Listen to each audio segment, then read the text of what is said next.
អាកាសធាតុត្រជាក់អញ្ចឹងគឺថាបានសម្លម្ជូរជីវិតថាឆ្ងាញ់ណាស់បងប្អូនយ៉ាងថ្ងៃនេះក៏បានម្ជូរក្តាតជាមួយខួរក្តាមហើយលាយកូនត្រីបន្តិចអូជីវិតថាជាតិណាជីវិតថាភ្លៀងតាំងតែពីយប់រហូតដល់យប់វិញចាមិនទាន់នឹងរាំងទេអញ្ចឹងហើយថ្ងៃនេះម្ដាយខ្ញុំក៏ថាអូយភ្លៀងមិនងាយទៅណារួចទេចានេះអត់ទាន់រាំងទេនៅមកតក់ទៀតអញ្ចឹងហើយគឺមានស្លម្ជូរក្តាតហូបហើយបងប្អូនចានេះម្ដាយខ្ញុំក៏ទៅកាត់ក្តាតចាហើយថ្ងៃមុនហ្នឹងគឺថាចាខ្ញុំសន្លំអាដើមធំហ្នឹងគឺថាក្តាតហ្នឹងមិនមែនក្តាតទេបងប្អូនដើមត្រាវនឹងបើសិនម្ដាយខ្ញុំឲ្យខ្ញុំទៅកាត់ច្បាស់ជាខ្ញុំទៅកាត់ត្រាវយកមកថាមកស្លទៀតហើយបងប្អូនព្រោះថាខ្ញុំអត់ស្គាល់ក្តាតនឹងត្រាវទេបងប្អូនខ្ញុំគិតថានេះជាត្រាវចាតែក៏ពិតហ្នឹងដើមធំហ្នឹងគឺត្រាវទេនេះគឺជាក្តាតទីទូចគឺក្តាតបងប្អូនចាអញ្ចឹងម្ដាយខ្ញុំក៏ថាមិនហ៊ានឲ្យខ្លួនឯងទៅកាត់ទេឡើយខ្លួនឯងកាត់ច្រឡំយកត្រាវយកមកស្លមកលំមាស់រឹងកកទៀតចាខ្ញុំធ្លាប់ស្លម្ដងហើយចាខ្ញុំស្លត្រាវថាក្តាតចាអញ្ចឹងនេះម្ដាយខ្ញុំក៏ទៅកាត់ខ្លួនឯងអញ្ចឹងទៅគឺដើមក្តាមទួយទេបងប្អូនតែដើមធំហ្នឹងគឺត្រាវចានិយាយថាផ្ទះខ្ញុំវិញវាមិនខ្វះទេចាបន្លែហូបចាអូយគាត់ថាវាមិនសូវសម្បូរសបាយវាមិនសូវច្រើនអញ្ចឹងណាចាថ្ងៃនេះស្លម្ជូរក៏ដើរផ្សំចាក៏បាសអំពិលតាមផ្ទះបន្តិចអញ្ចឹងទៅជុំវិញផ្ទះនឹងដើមមានត្រួយតិចហ្នឹងចាក៏បេះចាបងប្អូនគេហៅគេម្ទេសអាចសាតចាចង់ភ្លេចម្ទេសអាចសាតចា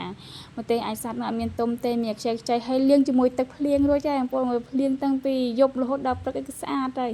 មិនចាំលាងទៀតទេគ្មានទលាដីមកពីណាទេព្រោះខែភ្លៀងអញ្ចឹងមានណាគេចាញ់ក្រៅចាល្អិលភ្លៀងខ្ញុំដួលម៉ូតូពីអ្នកម្ដាយខ្ញុំមកត្រឡប់ទៅលិន2 3ត្រឡប់នោះហ្នឹងចាអញ្ចឹងគេហ៊ានចាញ់ទេបងប្អូនដោយសារតែមេឃភ្លៀងអញ្ចឹងទៅគេអត់ហ៊ានចេញទៅក្រៅទេផ្លូវវាស្អិតចឹងទៅចូលចេញទៅក៏វាចេញអាកាសចាហើយខ្ញុំមានណាទៅផ្សារទៅរកទិញថ្នាំលេផងចឹងទៅក៏បានតែឃើញគេលក់ក្តាមលក់អីទៅគឺនឹកឃើញយកមកស្លម្ជូរក្តាតថ្ងៃចាឥឡូវដល់ផ្សារផ្លឹង7សិនចាទៅវិញ7ដើម្បីจะស្លម្ជូរក្តាតអូយស្លមួយឆ្នាំងនេះម្ដាយខ្ញុំក៏ថាចាំគាត់អ្នកបញ្ចេញស្នាដៃហូបព្រោះថាខ្លាចខ្ញុំស្លទៅក៏អត់ចេះស្លអញ្ចឹងណាស្លម្ជូរក្តាតហ្នឹងគឺថាចាមិនជាពិបាកអីទេព្រោះថាវាមិនដូចត្រាវទេតែគាត់ថាទៅគាត់អ្នកបញ្ចេញស្នាដៃចាខ្ញុំអ្នកជួយផ្សំបន្លែអញ្ចឹងទៅខ្ញុំចេះឆ្ងល់សួរគាត់ហ្នឹងក្តាតមានទេម៉ែហ្នឹងល្មោះអត់ខ្ញុំសួរគាត់អញ្ចឹងអូខ្ញុំធ្លាប់ហូបម្ដងទៅវារឿង